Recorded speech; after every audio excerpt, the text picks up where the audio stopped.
श्री सच्चिदानंद सद्गुरु साईनाथ महाराज की जय। श्री सच्चिदानंद सद्गुरु अलिवेलु मंगम्म सहित भरद्वाज महाराज की जय। श्री सच्चिदानंद सद्गुरु नांपल्ली बाबा महाराज की जय। జై సాయి మాస్టర్. ఈరోజు మనం శ్రీ సాయి సత్సంగము భజన ఎలా చేసుకోవాలి అనే గ్రంథాన్ని వివరించుకుంటున్నాం. రచన పరమ పూజ్య ఆచార్య శ్రీ కిరాల భరద్వాజ మాస్టర్ గారు. శ్రీ సాయి భజన ఎందుకు ఎలా చేయాలి అనేదాన్ని మనం చెప్పుకుంటున్నాం. గత కొద్ది రోజుల నుంచి మనం దీనిలో మాస్టర్ గారు రాసిన పాయింట్స్ అన్నీ మనం చెప్పుకుంటున్నాం. సాయి చరిత్ర క్రితం సత్సంగంలో మనం ఏం చెప్పుకున్నామంటే, సాయి చరిత్ర చదవ బుద్ధి పుట్టకపోవడం భక్తి ప్రేమలో పెద్ద లోపం అని చెప్పుకున్నాం. బాబా చరిత్ర ఒక్కోసారి చూడండి మనకి చదవాలని అనిపించకపోవడం అనేది జరుగుతూ ఉంటుంది, లేకపోతే అది ఒక యాంత్రికంగా చేస్తున్నట్టు ఉంటుంది. అదేమవుతుందంటే భక్తి ప్రేమలో పెద్ద లోపం. అది వెంటనే మనం ఆ లోపాన్ని గుర్తుపట్టాలి. ఎందుకు ఇట్లా అనిపిస్తుంది మనకి అని ఒకసారి ఆలోచించుకోవాలి. ప్రియుడి గురించి తెలుసుకోకూరని ప్రియురాలు, బిడ్డ గురించిన వివరాలు తెలుసుకోకూరని తల్లి ఉంటారా? అది ఎంత మనకి ఇదిగా ఉంటుందండి. బిడ్డ గురించి మనం వివరాలు తెలుసుకోకుండా ఉంటామా? ప్రియుడి గురించి ప్రియురాలు తెలుసుకోకుండా ఉంటుందా? మరి ఆయన గురించి ఎందుకు తెలుసుకోవాలని మనకు అనిపించడం లేదు అసలు బాబా గురించి. అంటే ఇదొకటి అనుకోండి, ఆల్రెడీ పారాయణ చేస్తున్న వాళ్ళకి యాంత్రికం ఉండదు. ఇదొకటైతే కొంతమంది బాబా భక్తులు అంటారు కానీ పారాయణ చేయడానికి ఇష్టపడరు. బాబా చరిత్ర తెలుసుకోవడానికి, బాబా గురించి తెలుసుకోవడానికి ఇష్టపడరు. మరి అది పెద్ద లోపం అని చెప్తున్నారు మాస్టర్ గారు ఇక్కడ. మనం బాబా భక్తులు అనుకున్నప్పుడు ఆయన గురించి తెలుసుకోవాలి, అంతే కదండి. అది చెప్తుంది. ఎప్పుడైతే వెంకటేశ్వర స్వామి భక్తులు అన్నాం అనుకోండి, ఆయన గురించి తెలుసుకోవాలి. రాముడు భక్తులు అంటే నిన్న మనం చెప్పుకున్నాం శ్రీరామనవమి సందర్భంగా ఆయన ఎంతటి గొప్పవాడు, ఏంటి ఆయన ఏం ఆచరించి చూపించారు, ఆయన నుంచి మనం ఏమి నేర్చుకోవాలి, ఇవన్నీ తెలుసుకోవాలి కదా. అది తెలుసుకోకుండా మన భక్తులు అని చెప్పుకుంటూ గుళ్ళగెడుతూ దండాలు పెడుతూ భక్తి ప్రేమలో పెద్ద లోపంట అది. ఇంకా ఏం చెప్తున్నారు, అభిమాన నటీనటుల గురించి, రాజకీయ నాయకుల గురించి ఎంత వింటే చదివితే చూస్తే తనివి తీరుతుంది, సద్గురు అంత మాత్రం చేయడా అని అడుగుతున్నారు మాస్టర్ గారు. ఇదంతా మనం నిన్న చెప్పుకున్నాం. ఈ రీతిన మొదట హృదయాన్ని సంస్కరించుకుంటే కానీ నిజమైన భక్తి అనేది ఏర్పడదు అని చెప్పారు. కొంతమంది ఏం చేస్తారట, ఇవన్నీ అక్కర్లేదు మనకి, ఊరికే భజనలు చేసుకుంటే చాలు. అంటే భజన బృందాలు అనమాట, ఉత్తినే భజనలు చేసుకోవడం అంతే. ఇంకా ఆ చరిత్ర పారాయణతో సంబంధం లేదు మనకి, పూజతో సంబంధం లేదు, సత్సంగంతో ఇంకా ఏముండదు, ఉత్తినే భజన చేసుకోవడం. కానీ వారు భజనలో దానివల్ల ఏమవుతుంది, కానీ వారు భజనలో కీర్తించబడే నామాలు గల దైవాన్ని గురించి రోజంతటిలోనూ కొద్ది నిమిషాలైన ప్రీతిగా తలచరు. అక్కడ లోపం ఏమిటి? ఆ నామాల గురించి భజనలో కీర్తిస్తాం కదా నామాలు, దాని గురించి రోజులో కొద్ది నిమిషాలైనా ప్రీతిగా తలచరు. భజన చేసుకోవడమే తప్ప అది భావయుక్తం కావాలంటే అందులో ఉన్న నామాల గురించి మనం ప్రీతితో తలచాలి. ఆ నామాల గురించి ఏంటి, దాంట్లో ఉన్నది ఏంటి అన్నది తెలుసుకోవాలి. చదవరు వినరు, వాటి గురించి చదవరు వినరు, అదే అనమాట ప్రాబ్లం. అట్టి వారికి రాగతాళాల మీద, సంగీత కౌశల్యం మీద శ్రద్ధ కేంద్రీకృతం అవుతుంది. అలాంటి వాళ్ళకి ఏమవుతుందంటే ఆ రాగం మీద, తాళం మీద, సంగీత కౌశల్యం మీద, వాటి పట్లే మొత్తం వాళ్ళకి శ్రద్ధ అనేది ఉంటుంది. అంతేగాని దానిలో ఉన్న భావం ఏమిటి అని దాని మీద ఏముండదు వాళ్ళకి. ఏంటి, ఏ నామాన్ని మనం భజనలో పాడుతున్నాం, అసలు దాని అర్థం ఏంటి, దాని భావం ఏమిటి, దాని పట్ల ఎట్లా మనం భక్తిని స్థిరపరచుకోవాలి, ఆ నామం యొక్క గొప్పతనం ఏమిటి, దాని పట్ల ఉండదు. అది ఇక్కడ చెప్తున్నారు. ఇట్టి భజన కేవలం వినోద కాలక్షేపమే గాక రజోగుణ ప్రధానమైన ఇంద్రియ లోలత అవుతుంది. మాస్టర్ చాలా స్పష్టంగా చెప్పారు. అదేమవుతుందిట, వినోద కాలక్షేపమే కాక రజోగుణ ప్రధానమైన ఇంద్రియ లోలత కూడా అవుతుందట. అట్టి వారు పాడుతున్నప్పుడు కూడా వారి ఆదర్శ గాయకులు వారి కంఠ విన్యాసం భక్తుల మనస్సులో మెదులుతాయి కానీ నామి అయిన దైవం మెదలడు. అలాంటి వాళ్ళు పాడుతుంటే వాళ్ళ యొక్క ఆదర్శ గాయకులు వాళ్ళ కంఠ విన్యాసం ఎంత బాగా పాడారు, ఇట్లాంటివే అవే తప్ప మనసులో భక్తుల మనసుల్లో నామి అయిన దైవం మెదలడు. అసలు నిజంగా ఒక భజన జరుగుతుంటే మన మనసులో ఆ దైవం నిలవాలి, దైవం మెదలాలి ఆయన. అది చెప్తున్నారు మాస్టర్ గారు. అది కదా భజన అంటే, అలా ఉండాలి. అంతే తప్ప ఆహా ఎంత బాగా స్వీట్గా పాడేస్తున్నారండి అట్లా కాదు. అట్టి భజనలు కేవలం కళా పోటీలుగా మారి వంతులకు పంతాలకు ముఠాతత్వానికి దారితీస్తాయి. అవన్నీ ఏమవుతాయి, అలా సంగీత కౌశల్యం అవే ఉన్నప్పుడు ఏమవుతాయంటే అవి కేవలం కళా పోటీలుగా మారిపోతూ ఉంటాయి. మనం బయట చూస్తూ ఉంటాం కళాకారుల్లో ఎలాంటి పోటీలు ఉంటాయో మనకు తెలుసు. అలాంటి కళా పోటీల కిందను పంతాలకు ముఠాతత్వానికి దారితీస్తాయి. ఆ ఆహాన్ని నశింపజేసే బదులు బలపరుస్తాయి. ఏమవ్వాలి ఇవన్నీ? అసలు నిజంగా భక్తితో పాడుకుంటే భజనలు, అసలు భజన తీసుకోండి, భజన ఏమవ్వాలి? పాడితే మనలో అహంకారం నశించాలి, అది పోయి దాన్ని బలపరుస్తాయట. పూజలు కూడా అంతేనండి, మనలో అహంకారం నశించాలి, అంతేగాని బలపడకూడదు. ఇన్ని పూజలు చేస్తున్నాను, ఇంతలా రోజు ఇంతసేపు చేస్తాను, నేను తప్ప ఎవడి ప్రపంచంలో పూజలే చేయడు, పక్కవాడిని తిడుతూ. ఎవరికండి పూజ చేస్తే వాడికే మంచిది, పక్కవాడు కూడా వీడికెందుకు, వాడు చేశాడో చేయలేదు. ఇవన్నీ ఏమవుతాయంటే అహంకారాన్ని బలపరుచుకోవడానికి పనికొస్తూ ఉంటాయి అన్నమాట ఒక్కొక్కసారి. అది ప్రమాదం, అది గమనిస్తూ ఉండాలి మనం, చాలా జాగ్రత్తగా ఉండాలండి ఇవన్నీ. అందుకని మనకి సత్సంగంలో కూడా ఇట్లాంటివన్నీ కనబడుతూ ఉంటాయి. అందుకే మాస్టర్ గారు ఊరికే రాయలేదు, ఇవన్నీ చాలా మనకు కనబడుతూ ఉంటాయి. అవన్నీ కరెక్షన్స్ చేసుకుంటూ ఉండాలి ఇక్కడ. వారి కంఠమాధుర్యము గాన కౌశలము బాబాను ఆకట్టుకుంటాయని వారు భ్రమిస్తారు. వాళ్ళు ఏమనుకుంటారట, నేను ఇంత చక్కగా శ్రవ్యంగా పాడేస్తున్నాను కదా, ఈ నా కంఠమాధుర్యమును నా గాన కౌశలము బాబాను ఆకట్టుకుంటున్నాయి అని అనుకుంటారట. వాళ్ళు పాడేవాళ్ళందరూ భ్రమిస్తారట. సకల దేవతా స్వరూపి అయిన సాయీసుని దివ్య శ్రవణాలు, సదా నారద తుంబురాదుల దివ్యగానాలను, యోగులకు ప్రత్యక్ష గోచరమయ్యే దశ విధ నాదాలను వింటాయని వీరికి తెలియదు. భగవంతుడిని ఆ సాయినాథులు అని ఎంతమంది కీర్తిస్తూ ఉంటారండి. అసలు నారద తుంబులు వీళ్ళందరూ యోగులు, మనకు ప్రత్యక్ష గోచరం కారు, వాళ్ళందరూ కీర్తిస్తూ ఉంటారు, వారందరూ భజనలు చేస్తూ ఉంటారు బాబాకి. వారివే బాబా వింటారన్న విషయాన్ని తెలియదు. వీడంతా ఇక్కడ పాడేవాడు కదా. భక్తిని వృద్ధి చేయని, వ్యక్తం చేయని భజన గానాదులు భక్తులకు అధోగతి కలిగిస్తాయని సాయి హెచ్చరించారు కదా. ఏదైనా సరేనండి, ఈ కళలు కానీ ఇవన్నీ భజనలు కానీ ఇవన్నీ భక్తిని వృద్ధి చేయని, వ్యక్తం చేయని భజన గానాదులు, కీర్తనలు పాడడం, ఇవన్నీ భక్తిని వృద్ధి చేయకుండా, వ్యక్తం చేయకుండా ఉంటే కనుక ఇవన్నీ భక్తులకు అధోగతి కలిగిస్తాయట. కళలు కూడా చాలా స్పష్టంగా బాబా కూడా హెచ్చరించారు ఈ విషయాన్ని. భక్తి ప్రపత్తులకు మాత్రం వినియోగించుకుంటే అధోగతి తప్పదు అని చెప్పారు. కళల విషయంలో బాబా చెప్పారు, స్పష్టంగా చెప్పారు ఈ మాట. ఇది కూడా మనకు భజనలకి అన్నిటికీ వర్తిస్తుంది. ఇది చాలా జాగ్రత్తగా ఉండాలి. అందుకే భావం ప్రధానం అని చెప్తారు మాస్టర్ గారు ఎప్పుడు. మన భావం బాగుండాలి. ఈ ఆడంబరమో ఇవన్నీ పైకి కనిపించేవి కాదు అసలు. అది మన విరామ కాలాన్ని అంతటినీ అట్టి భజన 5వ పాయింట్ అండి, ఇక్కడి నుంచి మనం చెప్పుకోవాలి. మన విరామ కాలాన్ని అంతటినీ అట్టి భజన, నామస్మరణ, పూజ, గురు చింతనలతో నింపుకోవాలి. మనకున్న విరామ సమయాన్ని అంతటినీ, మన ఖాళీ టైం ఉన్న దాన్నంతటినీ భజన చేసుకోవచ్చు, నామస్మరణ చేసుకోవచ్చు, పూజ చేసుకోవచ్చు, గురు చింతనతోటి నింపుకోవాలి. అలా వాటి లీలలు, బాబా లీలలు, ఇవన్నీ ఆయన బోధలు, లేకపోతే గ్రంథాలు కాసేపు చదువుకుంటూ అలాగా మనం నింపుకోవచ్చు. జపంలోనూ భజనలోనూ సాయి నామాన్ని ఉచ్చరించినప్పుడు ప్రతి ఉచ్చారణ కూడా సాయి పట్ల మనకున్న భక్తితో, శ్రద్ధతో నిండేలాగా యత్నించాలి. ఏం చెప్పారు ఇక్కడ? జపం చేస్తున్నా, భజన చేస్తున్నా సాయి నామాన్ని ఉచ్చరించినప్పుడు, ఒక్కొక్క నామాన్ని, బాబా నామాన్ని మనం ఉచ్చరిస్తున్నప్పుడు ఎలా ఉండాలట? సాయి పట్ల మనకున్న భక్తితో, శ్రద్ధతో నిండేలాగా యత్నించాలి. ఆ నామాన్ని మనం బయటకు ఉచ్చరిస్తున్నప్పుడు ఎలా ఉండాలట? బాబా పట్ల భక్తి, శ్రద్ధ నిండి ఉండేలాగా ఉచ్చరించాలట. అది ఉచ్చరిస్తున్నప్పుడు బాబా నామాన్ని చెప్తున్నప్పుడు ఎలా ఉండాలి? భక్తి, శ్రద్ధ మన మనసులోంచి రావాలి, నిండేలాగా యత్నం చేయాలని చెప్పారు, యత్నించాలని.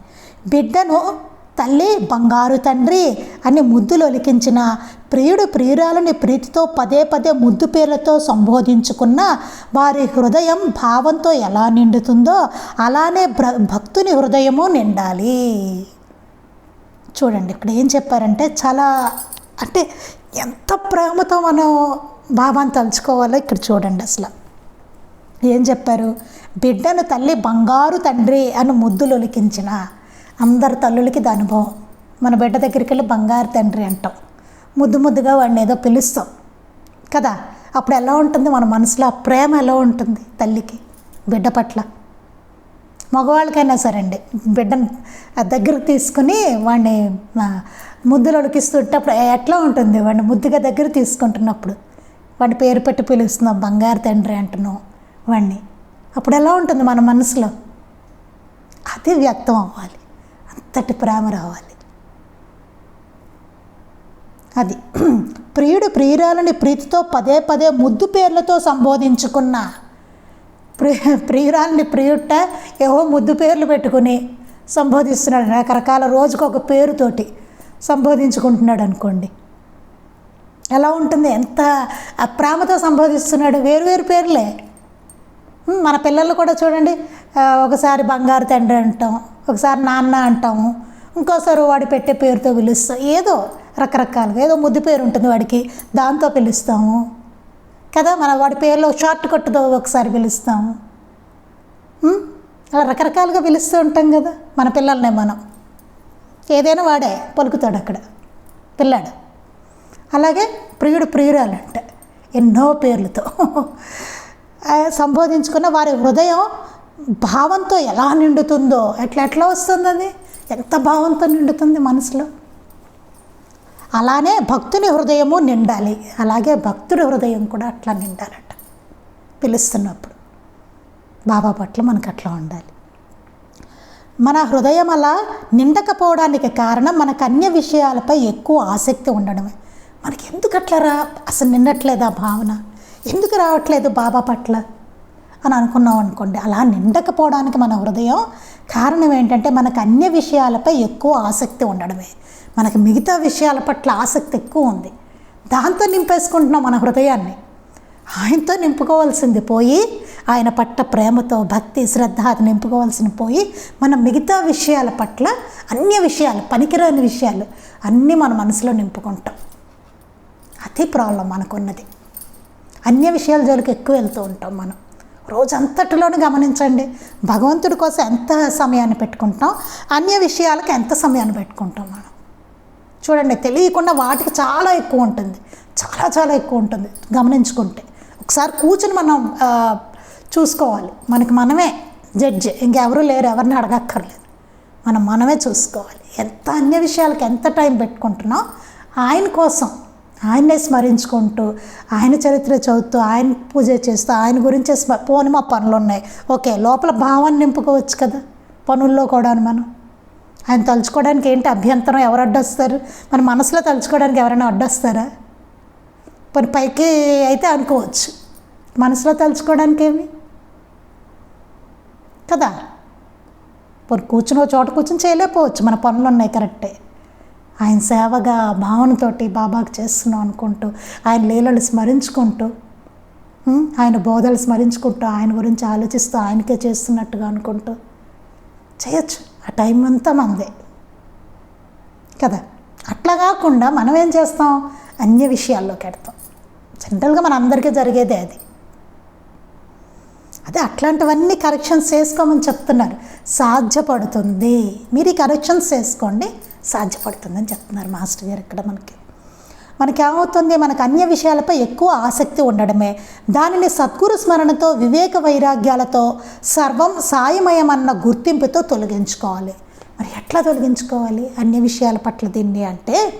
ఏం చేయాలట? దాన్ని సద్గురు స్మరణతో, వివేక వైరాగ్యాలతో, సర్వం సాయమయమన్న గుర్తింపులతో తొలగించుకోవాలి అని చెప్తున్నారు. సాయి గూర్చిన తలంపుల పరంపరలో ఇతర తలంపులకు తావు లేకుండా చేస్తే క్రమంగా మనలోని సాయితత్వంలో మన అజ్ఞానం కరిగి నశిస్తుంది. దీనికి ఏంటంటే మనం ఏం చేయాలంటే, సాయి గురించిన తలంపుల పరంపరలో ఇతర తలంపులకు తావు లేకుండా చేసుకోవాలండి. వేరే తలంపులు రాకూడదు మనకి. అవునా? కాసేపు బాబా గురించి ఆలోచిస్తూ కూర్చున్నాం అనుకోండి, ఎంతసేపు ఆయన గురించి ఆలోచిస్తాం, మిగతా విషయాలు వచ్చేస్తూ ఉంటాయి మైండ్లో కదా. ఏంటంటే మన మనసు దానికి అలవాటు పడిపోయింది అన్ని విషయాలకు. ఇది కష్టంగా ఉంటుంది, అదేమో ఇష్టంగా ఉంటుంది. అంటే అది ఒక రకంగా మనకు అభ్యాసం అయిపోయింది. అది ఇష్టం ఉండడం కన్నా అభ్యాసం కరెక్ట్, అలవాటు పడిపోయింది. మనకి ఇప్పటికిప్పుడు తెద్దామన్నా తేలేకపోతున్నాం. అదనమాట ఇక్కడ ఏం చెప్తున్నారు. అందుకని సాయి గురించిన తలంపుల పరంపరలో ఇతర తలంపులకు తావు లేకుండా చేసే క్రమంగా మనలో సాయి తత్వంలో మన అజ్ఞానం కరిగి నశిస్తుంది. ఆయన గురించి తలుచుకుంటూ మొత్తం ఆయనదిగా అనుకుంటున్నప్పుడు మిగతా అన్యమైనవన్నీ మనకి ఆ అజ్ఞానం సాయి తత్వంలో మన అజ్ఞానం కరిగి నశిస్తుంది. ఆయన తత్వాన్నే మనం స్మరణ చేసుకుంటూ ఉంటే కనుక ఆయనతోటే పెట్టుకుంటూ ఉండాలి. ప్రతిదీ కనెక్షన్ అంతా ఆయనతో పెట్టుకోవాలి.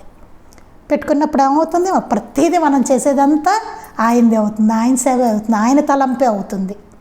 అప్పుడు మిగతా అజ్ఞానం అంతా కరిగి నశిస్తుంది ఆయన తత్వంలో. అది అందుకనే అది చెప్పారనమాట. 6వ పాయింట్, పై కారణాలుగా సామూహిక భజనలో ఎప్పుడు పామరులకు కూడా అందుబాటులో ఉండే సరళమైన బాణులనే పాడాలి. ఇది చాలా చాలా ముఖ్యమైనదండి. నేను చాలా చోట్ల చూశాను, పాడలేనంత కష్టంగా ఉంటాయి, పాడలేనంతగా మన మన మన మాస్టర్ గారు చెప్పిన భజనలే మారిపోయి పాడలేనంతగా ఉన్న చోట్లను కూడా నేను చూశాను. అట్లాంటివి కూడా మాస్టర్ గారు చెప్పిన భజనలే అవి చాలా డిఫరెంట్గా అనమాట, చాలా కష్టంగా. అలా కాదు, మాస్టర్ గారు ఏం చెప్తున్నారు, సామూహిక భజనలో ఎప్పుడు పామరులు కూడా, అందరికీ ఏమైనా గాన కౌశల్యం నాలాంటిది, నాకేమీ రాదు, నాకు అలాంటి గాన కౌశల్యం ఏమీ లేదు నాకు. అందుకని ఏమవుతుంది, అందుబాటులో ఉండే సరళమైన బాణుల్లోనే పాడాలి, అందరూ పాడడానికి వీలుగా ఉండేలాగా ఉండాలి ఆ బాణి అని చెప్పారు మాస్టర్ గారు. అట్లాగే కూర్చారు భజన కూడా మనకి వీలుగా ఉండేలాగా, భజన పాడడానికి వీలుగా, భజన చెప్పడానికి వీలుగా ఉండేలాగానే ఆ బాణీలు ఉండాలి. అందుకని అందులో గాన కౌశలం తక్కువ, భావనా బలం ఎక్కువగానూ ఉండాలి. అందులో గాన కౌశలం తక్కువగా ఉండాలి, ఎక్కువ ఉండకూడదు. గాన కౌశలం చూపించడాలు ఎక్కువ ఉండకూడదు. అందులో భావనా బలం ఎక్కువగా ఉండాలి, భావన చేసుకోవడం ఎక్కువగా ఉండాలి, దానికి వీలుగా ఉండాలనే మాస్టర్ గారు కూర్చారు భజనలు. వాయిద్యాల గొడవ, ఆడంబరము సాధ్యమైనంత తక్కువగా ఉండాలి. ఈ వాయిద్యాల గొడవ, ఆడంబరాలు లాంటివి సాధ్యమైనంతగా తగ్గించుకోవచ్చు, చాలా లైట్ ఉండాలి అంతే, ఎక్కువ పెట్టుకోకూడదు. ఈ వాయిద్యాలు ఇలాంటివి పెట్టేసుకుంటే అవి ఎక్కువ అయిపోతాయి. అందుకని వాయిద్యాలు అవి కూడా లేదు, సాధ్యమైనంత తక్కువగా పెట్టుకోండి అని చెప్పారు మాస్టర్ గారు. శ్రీ సాయి తాకియాలో నృత్య గీతాదులు కలిపే విధానంలో వాటిని మనమెలా ఆచరించాలో సూచించారు. ఆయనకు కాళ్లకు గజ్జెలు, చేతిలో చిమ్టా తప్ప మరేమీ ఉండేవి కావు. మనం లీలామృతంలో చదువుకున్నాం, బాబా తాకియాలో నృత్యం చేసేవారని చెప్పి మనం చదువుకున్నాం. అప్పుడు బాబా దాన్ని ఆచరించి చూపించారు ఎట్లా ఉండాలో. ఆయనకి ఏముండేవి ఇన్స్ట్రుమెంట్స్, కాళ్ళకు గజ్జెలు, చేతిలో చిమ్టా, అంతే, అంతకుమించి ఏం లేవుట.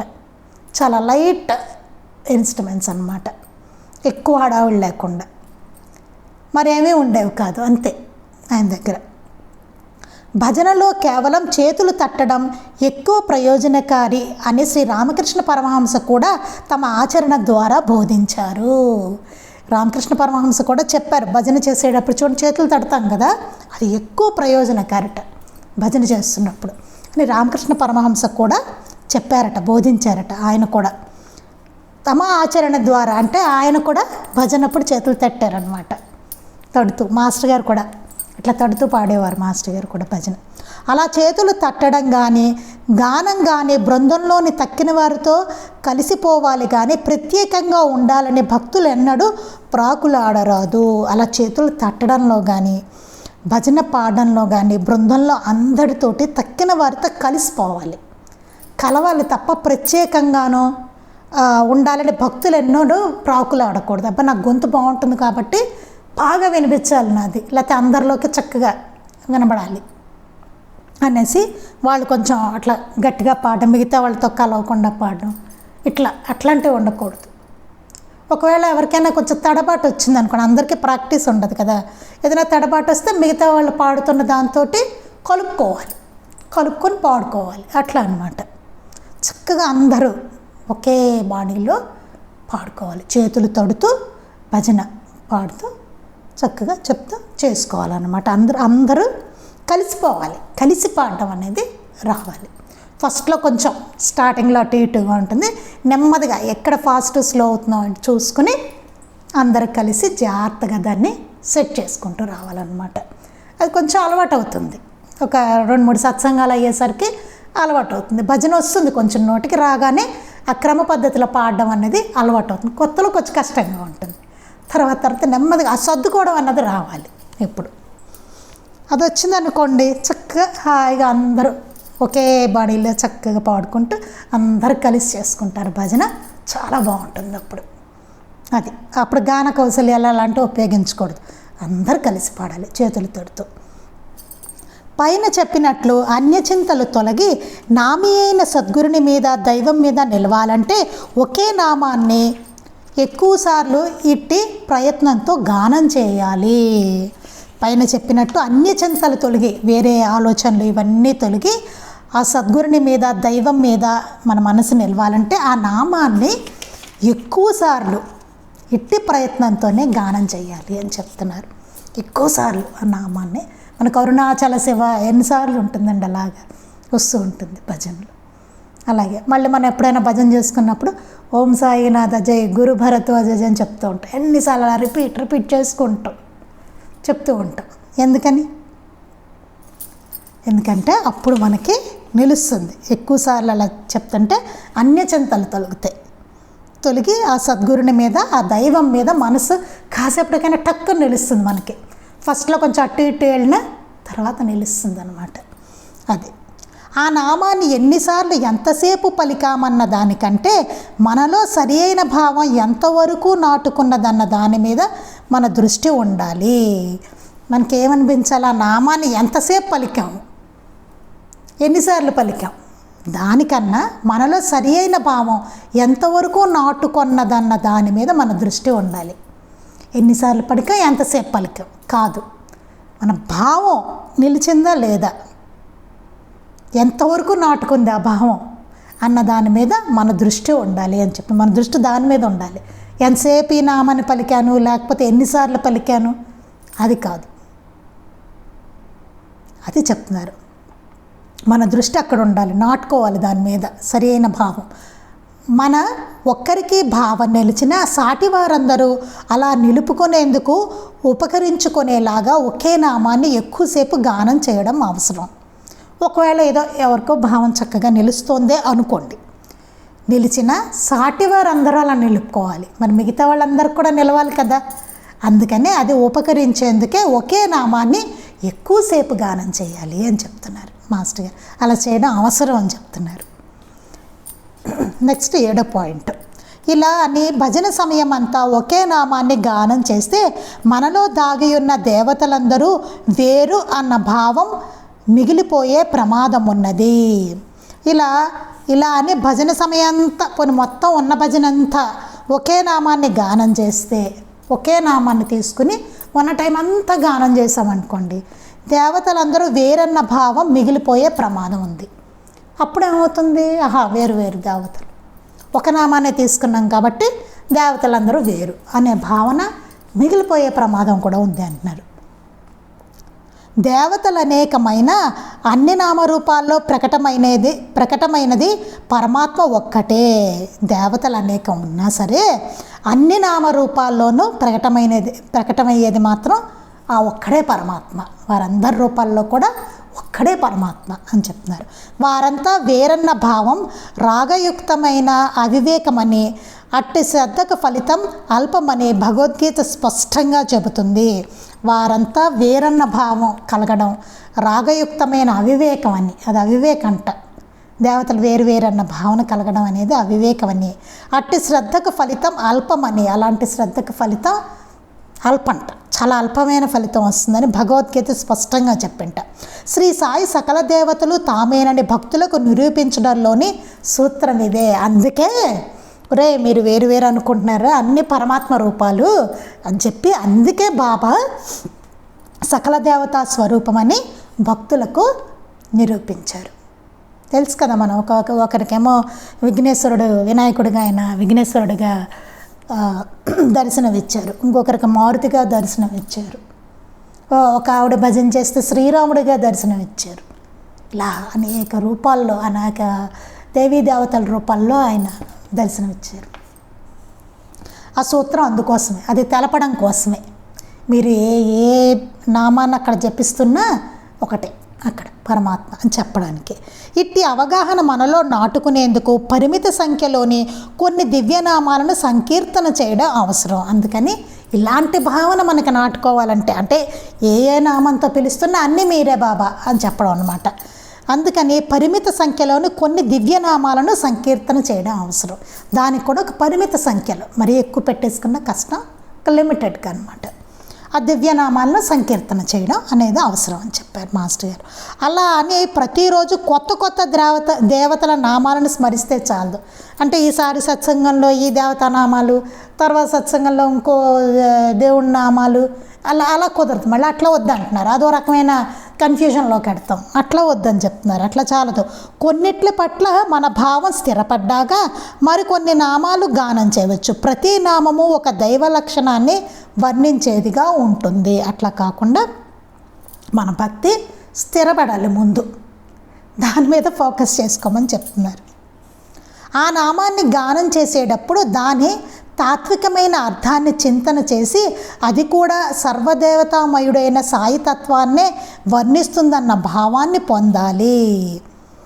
ఆ నామాన్ని మనం గానం చేస్తున్నప్పుడు దాని తాత్వికమైన అర్థాన్ని, దాంట్లో ఏమర్థం ఉన్నదే అన్నదాన్ని చింతన చేసి అది కూడా సర్వదేవతామయుడైన సాయితత్వాన్నే వర్ణిస్తోందనే భావాన్ని పొంది మనం దాన్ని ఆ భజనలో చేస్తూ ఉండాలట ఆ నామాన్ని.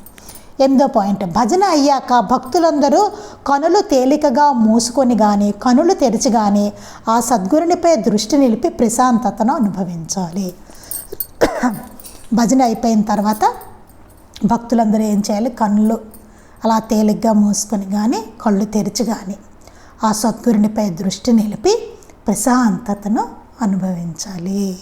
ఇప్పుడు బాబా మీద మన దృష్టిని పెట్టుకొని అప్పుడు అనుభవం అయ్యే ప్రశాంతతను మనం భజన తరువాత ప్రశాంతతను అలా నిలుపుకొని అనుభవించాలి అని చెప్పారు.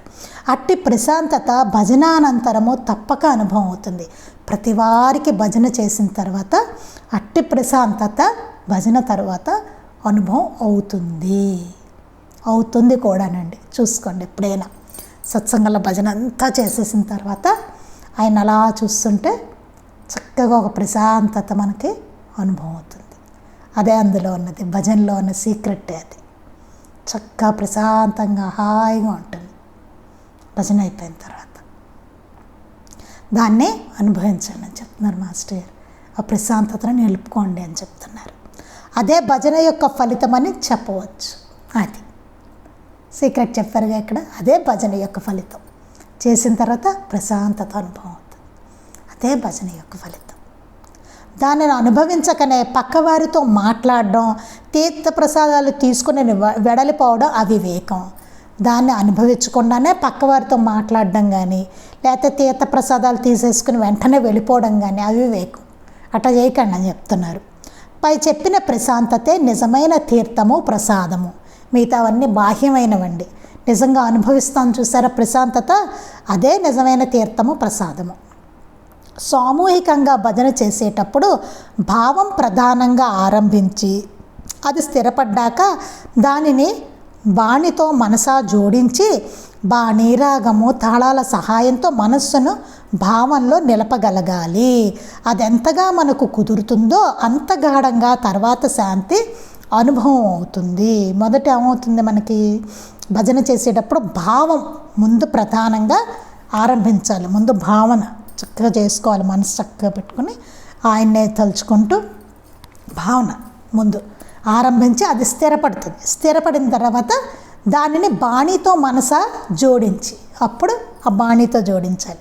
జోడించి బాణి, రాగము, తాళము సహాయంతో మనస్సును భావంలో నిలపగలగాలి. అప్పుడు అందరితో కలిపి పాడుతూ అలాగ మనం దాన్ని వరుసలో పాడుతూ మన మనస్సును ఆ భావంతో నిలపగలగాలని చెప్తున్నారు. అది ఎంతగా మనకు కుదురుతుందో అంత గాఢంగా తర్వాత శాంతి అనేది మనకు అనుభవం అవుతుంది. అది ఎంత బాగా కుదిరితే అంత శాంతి మనకు అనుభవం అవుతుంది. భజన ఎంత ఆర్తిగా మనం భజన చేస్తే అంతగా మనకి అనుభవం అవుతుంది అన్నమాట శాంతి. 9వ పాయింట్, పై చెప్పిన రీతిన భజన చేయగలగాలంటే మనము గానం చేసే నామం యొక్క అర్థం తెలుసుకోవడం అవసరం. పై చెప్పినట్టుగా మనకి భజన చేయాలంటే ముందు మనం గానం చేసే నామం యొక్క అర్థం తెలుసుకోవడం అవసరం. అర్థం తెలియకుండా మనం చేసేస్తున్నాం అనుకోండి, అప్పుడు ఇంక ఎట్లాగా అర్థం తెలియకపోతే ఎట్లాగా మనకి ఎట్లా భావన చేస్తాం? అర్థం తెలుసుకొని చేస్తే భావన చేయడం వేరేలా ఉంటుంది, మనకి బాగుంటుంది. అర్థం తెలియకుండా నామానికి చేసుకుంటూ వెళ్ళిపోతున్నాం అనుకోండి, ఎలాగా? కష్టం కదా. అందుకని అర్థం తెలుసుకోవడం అనేది అవసరం అని చెప్పి 9వ పాయింట్లో మాస్టర్ గారు చెప్తున్నారు.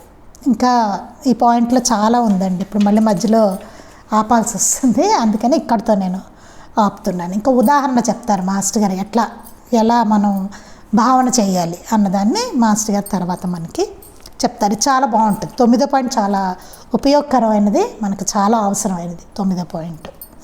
అది మనం రేపు చెప్పుకుందామండి. శ్రీ సచ్చిదానంద సద్గురు సాయినాథ్ మహారాజ్ కీ జై.